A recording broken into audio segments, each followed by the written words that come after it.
আসসালামু আলাইকুম, welcome to baby Noor's মম। আজকের আয়োজনে বাচ্চাদের জন্য খুবই পুষ্টিকর একটি নাস্তার রেসিপি শেয়ার করব। এই পায়েসটি বাচ্চারা যদি খায় বাচ্চাদের দ্রুত ওজন বাড়বে, মেধা বিকাশে সহায়তা করবে, উচ্চতা বাড়াবে এবং কোষ্ঠকাঠিন্য দূর করতে সহায়তা করবে। তবে চলুন কথা না বাড়িয়ে সরাসরি চলে যাচ্ছি মূল রেসিপিতে। প্রথমেই পরিমাণ মতো সাবুদানা নিয়ে নিয়েছি। এখন এগুলোকে 2 থেকে 3 বার পানি চেঞ্জ করে খুব ভালোভাবে ধুয়ে নিচ্ছি। ধুয়ে নেওয়া হয়ে গেলে আবার পরিমাণ মতো কিছুটা পানি দিয়ে এগুলোকে ভিজিয়ে রাখবো 10 মিনিটের জন্য। এজন্য একটা সাইডে রেখে দিচ্ছি। অন্য আরেকটি বাটিতে নিয়ে নিচ্ছি একটি মুরগির ডিমের কুসুম। এখন এই কুসুমটাকে একটি কাঁটা চামচ দিয়ে খুব ভালোভাবে ফেটিয়ে নিচ্ছি। ফেটানো হয়ে গেলে এটাকেও একটা সাইডে রেখে দিচ্ছি। খাবারটি তৈরি করতে এখানে নিয়ে নিয়েছি একটি গাজর। গাজরের উপরের খোসা ছিলে ফেলে দিয়ে কিছুটা অংশ গ্রেটার দিয়ে এইভাবে গ্রেট করে নিচ্ছি। আমি আমার পরিমাণ অনুযায়ী গ্রেট করে নিয়েছি। আপনাদের বাচ্চারা যতটুকু খেতে পারবে ততটুকুই নিয়ে নেবেন। এখন চুলায় চলে যাচ্ছি। এবার চুলায় একটি প্যান দিয়ে দিচ্ছি ভিজিয়ে রাখা সাবুদানা। তারপর সাবুদানাগুলো সেদ্ধ হওয়ার জন্য দিয়ে দিব পরিমাণ মতো বিশুদ্ধ খাবার পানি। দর্শক, এই একটি ভিডিওতেই আমি 6 মাস থেকে 8 মাস বয়সী বাচ্চাদের সাবুদানা রান্নার সঠিক পদ্ধতি, দেন 8 মাস থেকে 1 বছর বয়সী বাচ্চাদের জন্য সাবুদানা রান্নার সঠিক পদ্ধতি শেয়ার করব। তাই ভিডিওটি একটু স্কিপ না করে পুরো ভিডিওটি মনোযোগ সহকারে দেখতে থাকুন। তো 1 বছরের আগে যেহেতু বাচ্চাদের খাবারে কোনো ধরনের গরুর দুধ ব্যবহার করা যাবে না, তাই আমি এই পায়েসটি রান্না করার জন্য পরিমাণ মতো পানি দিয়ে দিয়েছি। এরপরে গ্রেট করে রাখা গাজর দিয়ে দিচ্ছি। গাজরে প্রচুর পরিমাণে ফাইবার রয়েছে যা বাচ্চাদের কোষ্ঠকাঠিন্য দূর করতে সহায়তা করে।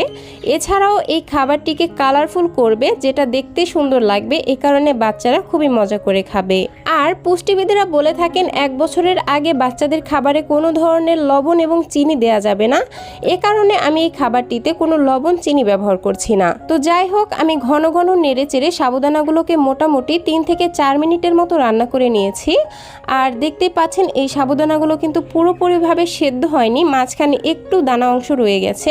কিন্তু আমার পানিটা শুকিয়ে গেছে, তাই আমি এখানে আরও কিছুটা পরিমাণে পানি দিয়ে দিচ্ছি। এখন আবারও নেড়ে চেড়ে রান্না করে নেব আরও 3 থেকে 4 মিনিট। তো ফিরে আসলাম বেশ কিছুক্ষণ পর। আর দেখতেই পাচ্ছেন সাবুদানাগুলো খুব ভালোভাবে সেদ্ধ হয়ে এরকম স্বচ্ছ হয়ে এসেছে। এখন আগে থেকে যে ডিমের কুসুমটা ফেটিয়ে রেখেছিলাম সেই ডিমের কুসুমটা অল্প অল্প করে দিয়ে দিব আর এক হাত দিয়ে অনবরত নেড়ে চেড়ে দিব। এই পর্যায়ে নেড়ে দেওয়া বন্ধ করা যাবে না, তা না হলে এই ডিমের বড় বড় দলা পেকে যাবে, যেটা ছোট বাচ্চারা গিলতে পারবে না। এখন মুখ ফাটানো একটি এলাচ দিয়ে দিচ্ছি।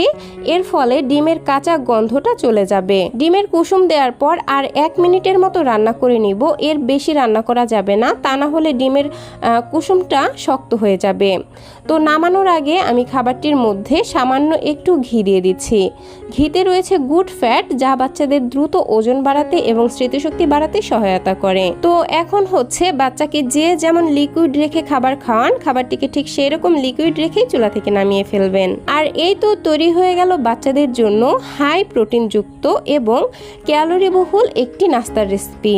এই পায়েসটি বাচ্চারা যদি অল্প পরিমাণেও খায়, বাচ্চারা সব ধরনের পুষ্টি পেয়ে যাবে এবং বাচ্চাদের সারা দিনের প্রোটিনের চাহিদাও পূরণ হয়ে যাবে। আর এই খাবারটি বাচ্চাদের দ্রুত ওজন বাড়াতে এবং মেধা বিকাশ করতে সাহায্য করবে। আর একটা কথা, বাচ্চাকে যদি প্রথম সাবুদানা খাওয়াতে চান তাহলে শুধুমাত্র সাবুদানা পানি দিয়ে রান্না করে ফর্মুলা মিল্ক মিক্সড করে খাইয়ে দেখবেন।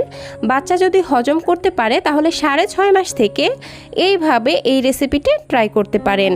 তো দর্শক, এই ছিল আমার আজকের আয়োজন। ভিডিওটি ভালো লাগলে প্লিজ একটি লাইক দিবেন এবং যাওয়ার আগে সুন্দর একটি কমেন্ট করে যাবেন। বাচ্চাদের জন্য এরকম আরও নিত্য নতুন সহজ এবং পুষ্টিকর খাবারের রেসিপি পেতে প্লিজ আমার চ্যানেলটিকে সাবস্ক্রাইব করে বন্ধু হয়ে পাশেই থাকবেন। আজকের মতো বিদায় নিচ্ছি। সবাই ভালো থাকবেন, সুস্থ থাকবেন। আল্লাহ হাফেজ। আসসালামু আলাইকুম।